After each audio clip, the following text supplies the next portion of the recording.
দেশনেত্রী বেগম খালেদা জিয়ার অন্তিম শেষ জানাজায় দেশের মানুষের ভালোবাসা, স্বতঃস্ফূর্ত অংশগ্রহণ।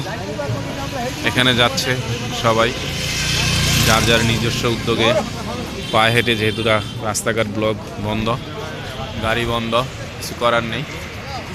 হ্যাঁ, আমি রোগী মানুষ, তাই আমার ইচ্ছা থাকা সত্ত্বেও আমি পারিনি অংশগ্রহণ করতে।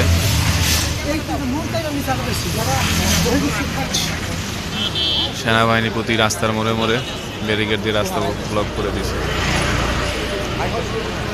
এটা সকাল থেকে শুরু হচ্ছে, এখন তো প্রায় 11টা 47 বাজে।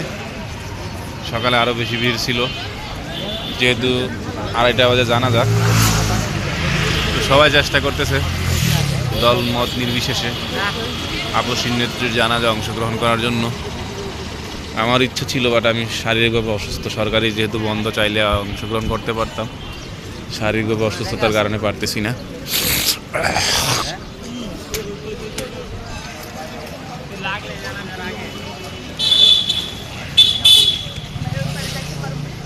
যান যান যান।